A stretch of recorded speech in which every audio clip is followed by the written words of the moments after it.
Salut et bienvenue sur Cléboa Original et Tchamaloba officiel. Merci pour votre confiance et fidélité. C'est toujours moi, votre humble serviteur, Grady Mouya, autrement dit le fils de la promesse. Alors, nous vous proposons de suivre le grand journal de la RTNC et on se retrouve à la prochaine. Portez-vous bien.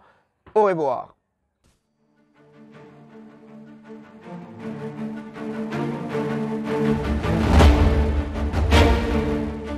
Vendredi, une journée lugubre enveloppant tout Kalehe des chagrins. Le gouverneur du Sud Kivu, Théo Ngwabidje Kassi, à la tête d'une forte délégation du gouvernement provincial, s'est rendu dans cette partie pour compatir et réconforter les familles victimes des inondations.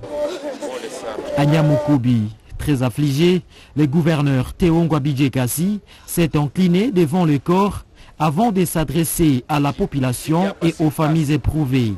Il leur a transmis les condoléances du président de la République, Félix Antoine Tshisekedi, qui est de cœur avec ses compatriotes des Kalehe. Une enveloppe du gouvernement provincial a été remise par les gouverneurs pour assurer un enterrement digne des victimes. Certains blessés seront transférés à Bukavu pour des soins appropriés, a-t-il fait savoir. Par la suite, très compatissant, l'autorité provinciale est allée constater l'ampleur des dégâts. Il s'est rendu à l'hôpital général d'Ioussi à Kalehe où les blessés sont également pris en charge. Mais le gouvernement provincial a pris les dispositions d'abord en termes de frais funéraires. Toutes les personnes décédées vont être enterrées. On a prévu un petit montant qui va permettre donc ces funérailles. Et après aussi, nous avons pris les dispositions pour alimenter l'hôpital ici d'Ioussi en médicaments. Un bateau va arriver demain. Nous avons prévu aussi quelques vivres pour assister ces personnes qui ont tout perdu.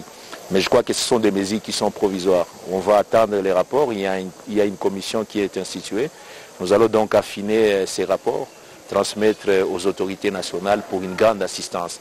Il y aura des mesures qui vont être prises. La délocalisation, la population a demandé. On ne peut pas continuer à les exposer. Donc c'est une catastrophe naturelle, mais à nous de prendre les dispositions idoines. Signalons que c'est la énième fois que le territoire de Kalehe est frappé par ces catastrophes naturelles. Après l'assistance du gouvernement provincial, c'est l'heure de l'assistance du gouvernement national, du gouvernement central. La délégation dépêchée par le Premier ministre Jean-Michel Samaloukonde est arrivée aujourd'hui à Calais avec justement cette aide aux sinistrés de cette catastrophe naturelle.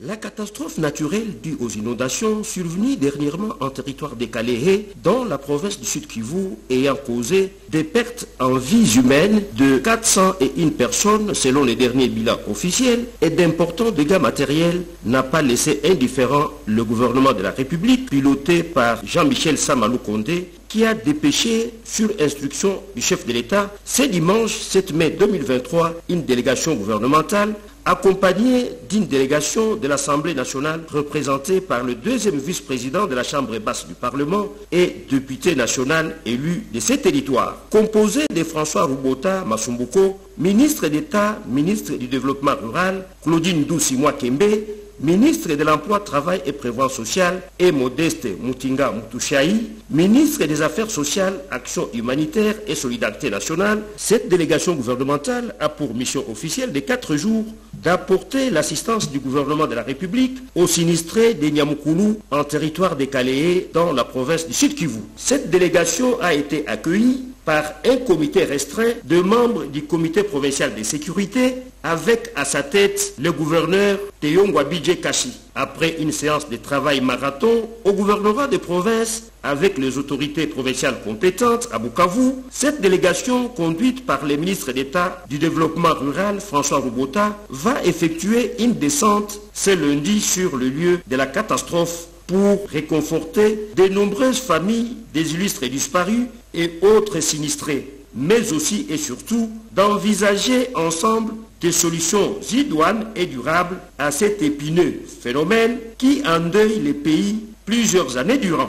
En plein centre-ville de Windhoek, à environ 2000 km à vol d'oiseau de Kinshasa, la capitale namibienne va offrir des discussions au pays de la SADC dans le cadre du sommet extraordinaire de la Troïka d'organes des pays contributeurs des troupes de la brigade d'intervention.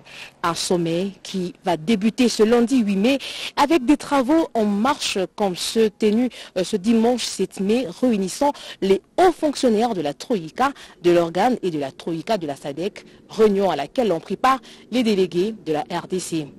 Le président de la République démocratique du Congo, Félix Antoine Tshisekedi Tshilombo, est attendu ce dimanche soir à Windhoek pour prendre part à ce sommet extraordinaire aux côtés de ses homologues de l'Angola, du Malawi, de la Namibie, de l'Afrique du Sud, de la République unie des Tanzanie et de la Zambie. À titre de rappel, la Troïka de l'organe de la SADC est composée de la Namibie, président de l'organe, Zambie, président entrant de l'organe, et de la République d'Afrique du Sud, président sortant de l'organe. La Troïka de la SADC, elle, réunit la République démocratique du Congo qui assure la présidence de la SADC, de l'Angola, président entrant de la SADC, et de la République du Malawi, président sortant de la SADC. Le Malawi, l'Afrique du Sud et la République unie des Tanzanie, eux sont des pays contributeurs de troupes de la brigade d'intervention de la Troïka plus de la SADC. Depuis Windhoek, Fanny Kikofi Nzamba sur les images de Dadindala, Kazo Kazadi pour le compte de la presse présidentielle. Les pluies torrentielles qui se sont abattues cette semaine dans les territoires de Kalehe au sud Kivu ont causé mort d'hommes et des dégâts matériels considérables. Les bilans macabres fait état de plus d'une centaine de morts, des maisons englouties, des écoles et autres infrastructures importantes emportées dans plusieurs localités. À Kinshasa, le gouvernement central a décrété un deuil national le 8 mai. Autre actualité poignante de la semaine, c'est le démantèlement d'un réseau de trafiquants. Ces criminels économiques et les chefs des services spéciaux dans le sud Kivu ont été arrêtés pour trafic illicite de l'or de la RDC vers les pays agresseurs comme le Rwanda. Plus de 26 kilos d'or, 400 000 $ américains, des ordinateurs et autres biens ont été saisis. Arrivés à Kinshasa, ces malfrats ont été présentés aux autorités congolaises. La fête du travail célébrée le 1er mai a vécu partout dans le monde. En République démocratique du Congo, l'accent a été mis sur la promotion d'un emploi décent dans un monde du travail. Pour le Premier ministre, cette journée est une opportunité d'apprécier la capacité de l'homme et de la femme à changer l'ordre, la vie de la communauté à travers son travail. Autre célébration au niveau planétaire, c'est la journée de la liberté de la presse, le 3 mai. Cette année, un panel a été organisé à l'intention des professionnels des médias sur la sécurité des journalistes dans l'Est de la RDC. À Massissi, à Rutshuru, la sécurité des journalistes qui dénoncent les abus de l'agresseur est menacée au quotidien. Menace de grève des enseignants et professeurs en RDC, le Premier ministre est sur la piste pour contourner la situation. Samalou Kondé a instruit les ministres des tutelles, ceux du budget et des finances, de régler les problèmes en urgence et d'assurer le paiement des salaires de ces corps des métiers. Côté infrastructure, 2 ans après l'arrêt des travaux de construction de l'aéroport international d'Ndjili, la relance des travaux à l'ordre du jour pour le gouvernement. Le Premier ministre Jean-Michel Samalou Kondé a effectué cette semaine une visite d'inspection du site où sera érigée cette nouvelle infrastructure. Les pollueurs de l'environnement vont devoir désormais payer la taxe carbone et un marché du crédit carbone sera mis en place. Pour mettre fin aux abus dans les réseaux sociaux, la RDC dotée d'un code numérique et dans la gestion des épidémies en RDC, la réorganisation est de mise dans le secteur de la santé publique. Ceci ressortent des lois ratifiées et votées au Sénat au cours de la plénière. Des nouvelles instructions à la Caisse nationale de péréquation cette semaine. La ministre du Plan attend de cette structure des résultats dans l'exercice de ses missions. Avec le coordonnateur du programme du désarmement, démobilisation et la réinsertion sociale, Judith Touloukassouminois a examiné les possibilités d'associer les ex-combattants dans la matérialisation du programme de développement local des 145 territoires tout en renforçant leur capacité pour avoir une main-d'œuvre qualifiée. L'Agence des Nations Unies pour le développement PNUD envisage accompagner la RTNC dans l'amélioration de ses services. La question était cette semaine au cœur des échanges entre les représentants pays du PNUD et la directrice générale de la RTNC Sylvie Elengue.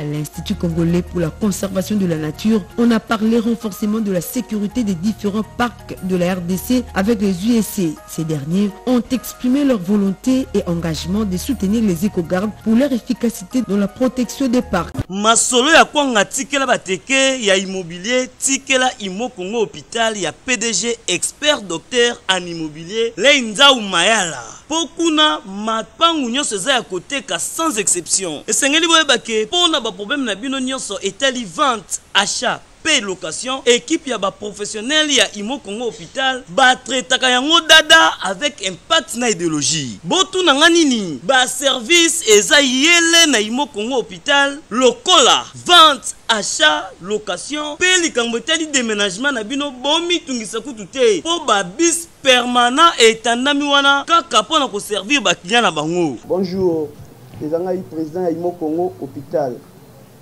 Tu bien hôpital pour la nini? Donc toute personne ozoluka ndaku ya kofutela to ya kosomba pana biso ba maladie en immobilier. Alors nous sommes là pour nous traiter cause de solution. Muto ozoluka villa, concession, terrain vide, même en location ou bien achat.